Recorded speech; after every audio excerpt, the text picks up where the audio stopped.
خو چې د روحاني بیماری سره سره علاج کې او پرهیز نه کې نو هغه دارو په سړي اثر کوي. دارو خو بالا اثر کوي چې پرهیز ورسره وکړي. نو موږ پرهیز د غیبت نه کوو، پردې حق داسې خورو لکه د مور پیچې حلال دي. تور سره د حق نه محرومه کیږي، حلال اعلان کیږي او کولو کیږي. اډو رچا پتندی او په خواب او خيار کې نه را دي چې د دې تور سره خیری به متبا کی، د دې تور سره هزار برا پسی شي، د دې شته مال نه به الله نامین دکی، د دې شته اولاد نه به الله خلاص کی. او په منګه باندې د پردي حق وړلو نشه ورره نشه. منګه ټول په دغه نشه کې مدهوش یو، د منګ هوش او حواس پدې نه دي. منګه د پردي حقونه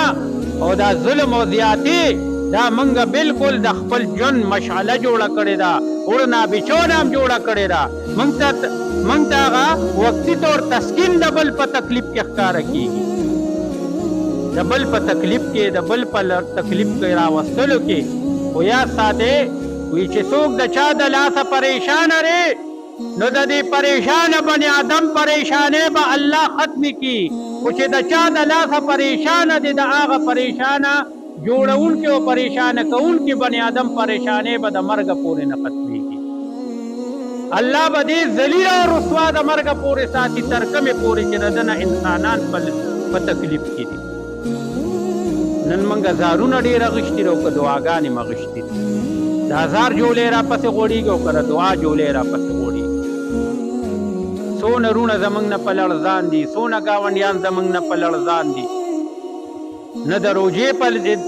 لحاظ باندې ماپ کوو، نه په کوجې په لحاظ باندې ماپ کوو. خو چې څونه مغلی شو، څونه لاندې کولی شو، ایله پې نه کوو.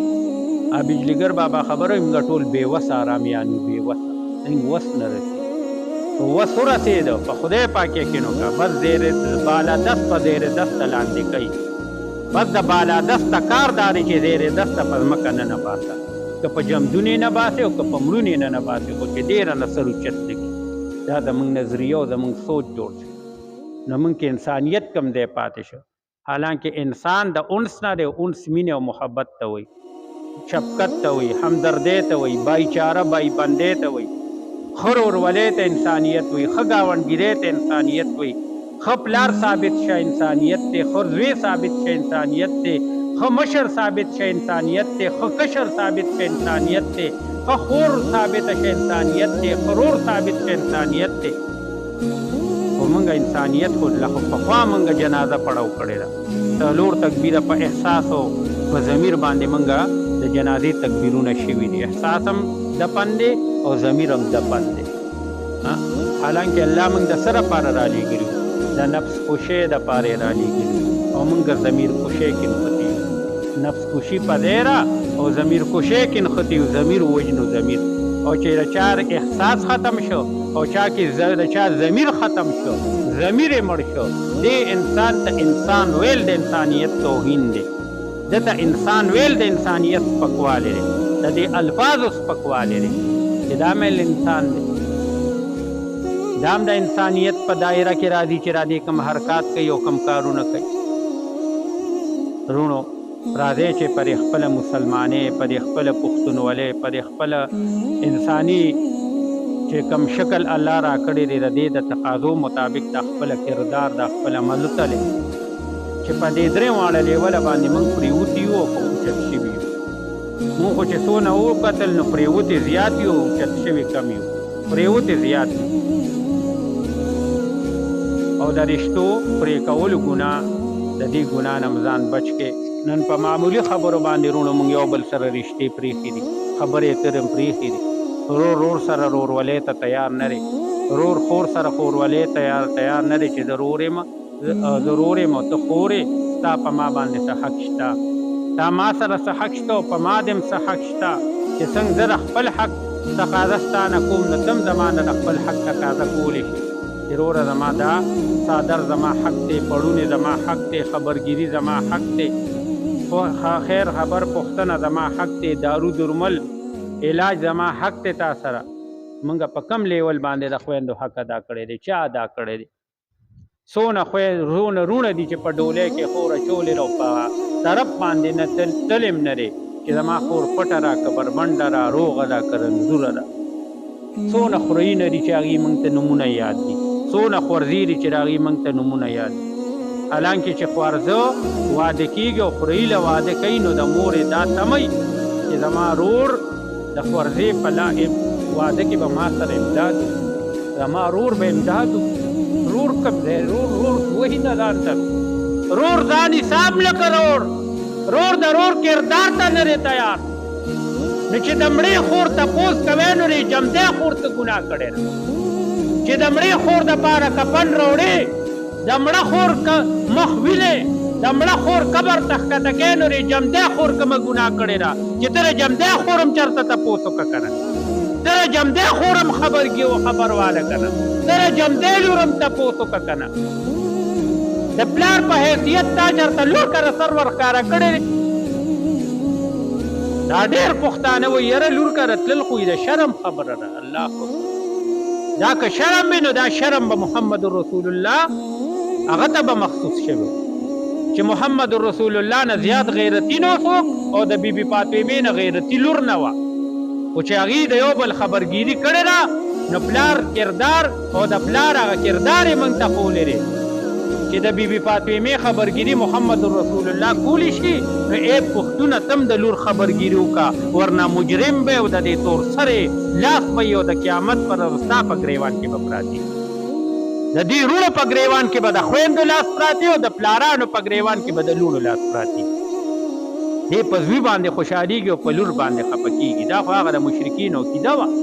دا خو د مشرکینو نظریه وه چې لور به پیدا شوه نو جمدی به یې ښخه کړه د لور په پیدایش به چا مبارکي نه کوله اوس پښتنو په معاشره کې هم دا جهالت دی چې لور پیدا شي نو تندې ترې راپرېوځي او مخ ترې راپرېوځي حالانکه زوی نعمت دی نو لور رحمت دی چې زوی نعمت دی لور رحمت دی او د زامنو په نسبت قسم دی زه خو چې نن سبا ګورم د زامنو په نسبت دا تورسرې لوړه دی د خلکو لپاره خیرې خو که دې ته احساس کېږي دا لوړه د لخیرې دا زامن خو به په دې تاک کړي چې خدایه دې به کله خپې اګرې ته کړي چې تورګیرې د سپینګیرې نه مخکې دي او سپینګیرې د تورګیرې نه مخکې دي کچرو ته به ځي هلته به وایي که لالا نشته ببو نشته د یو سوټې پیدا ومه او ټول جایداد په ما پسې او سپینګي به راغه خپې وایي او تورګیرې به راغه خپې وایي زامن یې خو په دې کې زامن یې خو په دې تاک کې چې کله به د کور ماته پاتې شي کله به د پنشن په ما پسې او چې را کم پنشنیان نو تاسو ته مې لکه مهرباني کوئ ګورې په ژوند باندې ځان مه نامېزه کوئ په ژوند ګورې را پنشن دی پسې لکې کني وراله چېرته سړه ډوډۍ درکوي بیا به له دغه نه بیا به دې روجرې کټ او شلېدلې کټ به رېځئ بیا به رباندې مچان بڼېږي خو بیا به راته دا ستا نه پیدا به راته نه در نږدې کېږي پنشنیان خپل پنشن ځان سره وساتئ له به دې کور کې قدرې ګورې نن سبا داسې دور دی او ټول چې کوم جایداد دی غشتی نو ځان له پکې لږه د څادر پړوني ځای پکې ځان له پرېږده ځان له پکې لږ کور کفن پرېږده